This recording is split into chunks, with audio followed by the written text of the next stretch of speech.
FIFA 2027 మహిళల ప్రపంచ కప్‌కు ఏ దేశం ఆతిథ్యం ఇవ్వనుంది? బ్రెజిల్.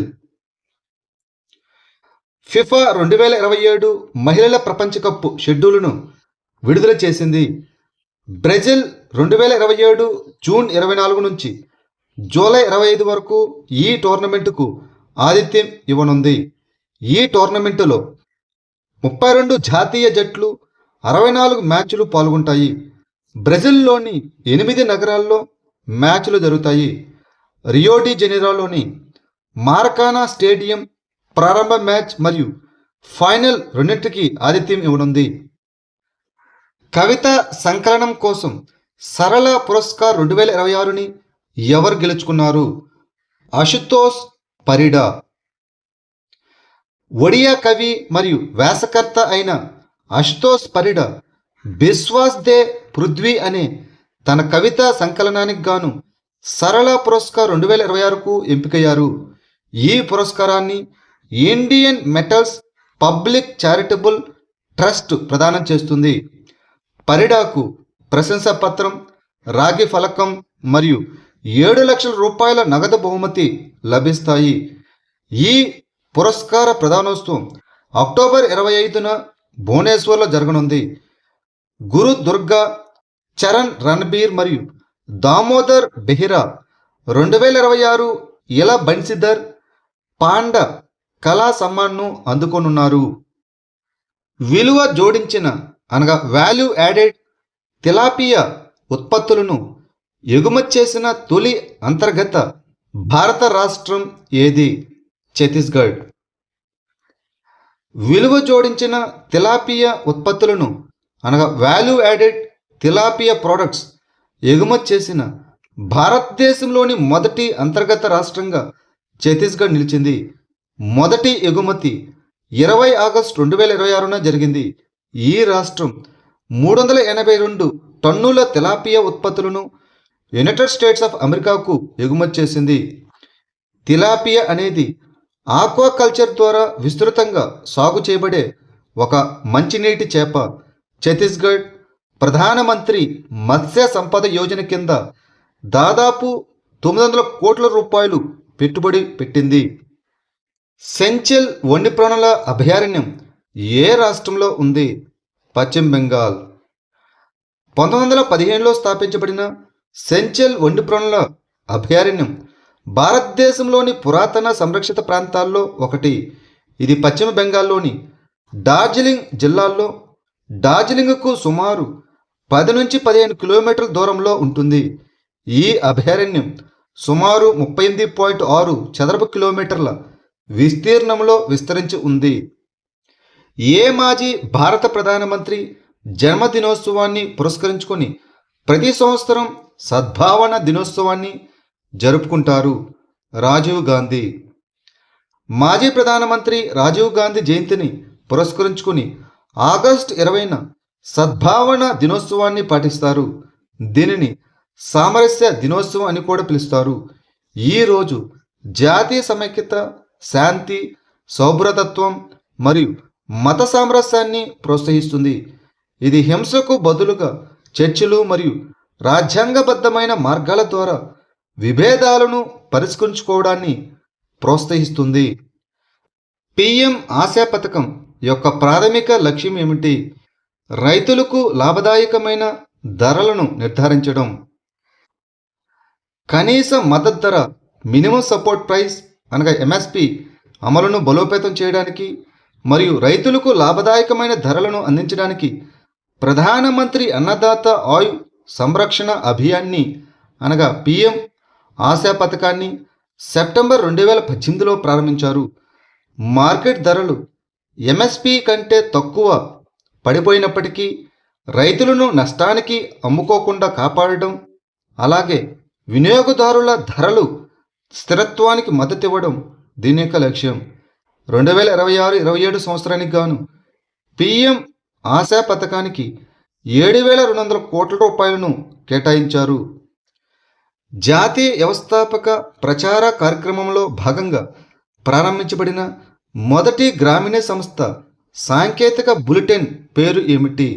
సంకల్ప శక్తి.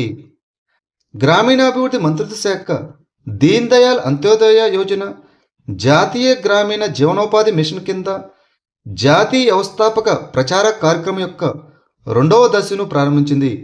స్వయం సహాయక బృందాలకు చెందిన మహిళలు నడిపే వ్యవసాయ మరియు వ్యవసాయేతర సంస్థలకు మద్దతు ఇవ్వడమే దీని యొక్క లక్ష్యం. మొట్టమొదటి గ్రామీణ సంస్థల సాంకేతిక బులెటిన్ అయిన సంకల్ప శక్తిని కూడా నెలవారీ ప్రచురణగా ప్రారంభించారు. ఇటీవల వార్తల్లో కనిపించిన దిమ్నా సరస్సు ఏ రాష్ట్రంలో ఉంది? జార్ఖండ్. ఎర్రకోట వద్ద జరిగిన 80వ స్వాతంత్ర దినోత్సవ వేడుకల సందర్భంగా భారతదేశ వ్యాప్తంగా ఉన్న 25 సరస్సుల పేర్ల మీదుగా ప్రేక్షక గ్యాలరీకు నామకరణం చేయగా వాటిలో జార్ఖండ్లోని జంషెడ్పూర్లో ఉన్న దిమ్నా సరస్సు కూడా ఒకటి. జంషెడ్పూర్ యొక్క పెరుగుతున్న నీటి అవసరాలను తీర్చడానికి దిమ్నా నాలా నీటి సరఫరా పథకం కింద టాటా స్టీల్ ఈ జలాశయాన్ని నిర్మించింది. ఇది జార్ఖండ్లోని దల్మా కొండల పాదాల వద్ద ఉంది. ఈ దిమ్నా సరస్సు ఒక ముఖ్యమైన నీటి భద్రత మరియు పర్యావరణ సంపద. ఇది పర్యాటకులకు, ప్రకృతి ప్రేమికులకు మరియు సాహస ప్రియులకు కూడా ఒక ప్రసిద్ధ గమ్యస్థానం. ఆగస్టు 2026లో జీఈ ఏరోస్పేస్ S-400 స్వతంత్ర మరియు అంతర్జాతీయ లోహ పదార్థ ప్రయోగశాల ఆమోదాన్ని పొందిన దేశంలోని మొదటి భారత ప్రభుత్వ రంగ సంస్థ ఏది? మిశ్ర ధాతు నిగమ్ లిమిటెడ్, మిథాని. 2026 ఆగస్టులో మిశ్ర ధాతు నిగమ్ లిమిటెడ్ అనగా మిథాని జీఈ ఏరోస్పేస్ వారి S-400 స్వతంత్ర మరియు అంతర్జాతీయ లోహ పదార్థ ప్రయోగశాల ఆమోదాన్ని పొందిన మొదటి భారతీయ కంపెనీగా నిలిచింది. ఈ ఆమోదం విస్తృత శ్రేణి రసాయన, యాంత్రిక మరియు లోహశాస్త్ర పరీక్షలను కవర్ చేస్తుంది. నైపుణ్య మంత్రుల కౌశల్ మంథన్ ప్రాంతీయ సమావేశం ఎక్కడ జరిగింది? కోల్కతా. పశ్చిమ బెంగాల్లోని కోల్కతాలో నైపుణ్యాభివృద్ధి మరియు వ్యవస్థాపక మంత్రిత్వ శాఖ ఆధ్వర్యంలో కౌశల్ మంథన్ అనే నైపుణ్య మంత్రుల ప్రాంతీయ సదస్సు జరిగింది. ఈ సదస్సు కేంద్ర రాష్ట్ర సమన్వయం, పిఎం సేతు, పారిశ్రామిక శిక్షణ సంస్థల పరివర్తన, అప్రెంటిస్షిప్లు మరియు పరిశ్రమల అనుసంధాన శిక్షణపై దృష్టి సారించింది. జూలై 2026 నాటికి స్కిల్లింగ్ ఫర్ ఏఐ రెడీనెస్ కింద 2.10 లక్షలకు పైగా అభ్యాసకులు నమోదు చేసుకున్నారు. ఇది భవిష్యత్తుకు సిద్ధంగా ఉండే నైపుణ్యాలు, ఉపాధి యోగ్యత, వ్యవస్థాపకత మరియు పారిశ్రామిక శక్తి చలనశీలతకు ప్రాధాన్యతనిచ్చింది. అర్హులైన స్థానిక నివాసితుల కోసం డిజిటల్ ఫాస్టాగ్ లోకల్ పాస్ సదుపాయంతో national highway authority of India యొక్క ఏ అప్లికేషన్ అనుసంధానించబడింది? Rajmarg Yatra. National highways authority of India వారి రాజమార్గ యాత్ర యాప్ భారతదేశ వ్యాప్తంగా ఉన్న రహదారి వినియోగదారులకు ఒక ఏకీకృత డిజిటల్ ఇంటర్ఫేస్గా పనిచేస్తుంది. ఈ యాప్ను డిజిటల్ ఫాస్టాగ్ లోకల్ పాస్ సదుపాయంతో అనుసంధానించారు. దీని ద్వారా అర్హులైన స్థానిక నివాసితులు పాస్ కోసం దరఖాస్తు చేసుకోవచ్చు. జాతీయ రహదారి నెట్వర్క్ అంతటా ప్రయాణికుల సౌకర్యాన్ని మరియు నిరంతరాయ డిజిటల్ రహదారి సేవలను మెరుగుపరచడమే ఈ ఇనిషియేటివ్ యొక్క లక్ష్యం. ఎంసీ స్క్వేర్ ప్లస్ ఇగ్నైట్ అనేది ఏ రంగంలోని స్టార్టప్ల కోసం రూపొందించిన ఒక ప్రత్యేక యాక్సలరేటర్ ప్రోగ్రాం. ఇంధన deep tech. MC square plus ignite అనేది భారతీయ ఇంధన డీప్ టెక్ స్టార్టప్ల కోసం రూపొందించిన ఒక ప్రత్యేక యాక్సలరేటర్ కార్యక్రమం. ప్రోటోటైప్ దశ ఆవిష్కరణలకు మరియు వాస్తవ ప్రపంచ వాణిజ్య అమలుకు మధ్య ఉన్న అంతరాన్ని పూడ్చడమే దీని యొక్క లక్ష్యం. సాధారణ సాఫ్ట్వేర్ కేంద్రీకృత యాక్సలరేటర్ల వలె కాకుండా ఇది హార్డ్వేర్ ఆధారిత మరియు విజ్ఞాన ఆధారిత ఇంధన సాంకేతికతలపై దృష్టి పెడుతుంది. వినూత్న పరిష్కారాలను పరిష్కరించడానికి మరియు ధృవీకరించడానికి ఇది వాస్తవ ప్రపంచ కార్యాచరణ వాతావరణాల్లో పైలట్ అమలును సులభతరం చేస్తుంది. అప్పీల్ మరియు ఫిర్యాదుల నిర్వహణ వ్యవస్థ అనేది ఏ సంస్థ ప్రారంభించిన online web application portal. Central information commission CIC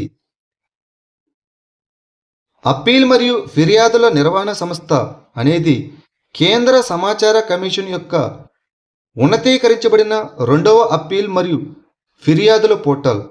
2016లో ప్రవేశపెట్టిన పాత వ్యవస్థ స్థానంలో దీనిని 17 ఆగస్టు 2026న ప్రారంభించారు. ఇది దరఖాస్తుదారులకు ప్రత్యేక వినియోగదారు ఖాతాల ద్వారా ఆన్లైన్లో ఆర్టీఐ రెండవ అప్పీల్ మరియు ఫిర్యాదులను దాఖలు చేయడానికి వీలు కల్పిస్తుంది. ఇది పూర్తిస్థాయి డిజిటల్ ప్రాసెసింగ్ను అందించడం మరియు ఆర్టీఐ కేసు నిర్వహణను క్రమబద్ధీకరించడం లక్ష్యంగా పెట్టుకుంది. Unified district information system for education plus 2025-26 నివేదికను ఏ సంస్థ విడుదల చేసింది? పాఠశాల విద్య మరియు అక్షరాస్యత శాఖ. పాఠశాల విద్య మరియు అక్షరాస్యత శాఖ విడుదల చేసిన unified district information system for education plus 2025-26 నివేదిక ప్రకారం భారతదేశ పాఠశాల విద్యా వ్యవస్థ యొక్క సమగ్ర చిత్రాన్ని అందిస్తుంది. మొత్తం విద్యార్థి ఉపాధ్యాయ నిష్పత్తి 24:1గా ఉంది. ఇది ఎన్ఈపి 2020 ప్రకారం నిర్దేశించిన 30:1 ప్రమాణం కంటే తక్కువ. నమోదులో బాలికలు 48.4% ఉండగా ఉపాధ్యాయుల్లో మహిళలు 54.9% ఉన్నారు. ఈశాన్య రైల్వే యొక్క అతి పొడవైన సరుకు రవాణా రైలు అయిన అవధ్ మహాశక్తిని ఉత్తరప్రదేశ్లోని ఏ రైల్వే స్టేషన్ నుంచి ప్రారంభించారు? గోండా. ఈశాన్య రైల్వే అవధ్ మహాశక్తి అనే పేరుతో తన అతి పొడవైన సరుకు రవాణా రైలును నడిపింది. ఈ రైలు ఉత్తరప్రదేశ్లోని గోండా రైల్వే స్టేషన్ నుంచి తన ప్రయాణాన్ని ప్రారంభించింది. మార్గ సామర్థ్యాన్ని మరియు భారీ సరుకు రవాణా సామర్థ్యాన్ని మెరుగుపరచడమే ఈ ఆపరేషన్ యొక్క లక్ష్యం. భారత ఈఈజెడ్ అనగా ఎక్స్క్లూజివ్ ఎకానమిక్ జోన్ యొక్క లోతైన సముద్ర మరియు సుదూర జలాల మత్స్య వనరులపై జాతీయ నివేదికను ఏ సంస్థ విడుదల చేసింది? Centre for marine living resources and ecology.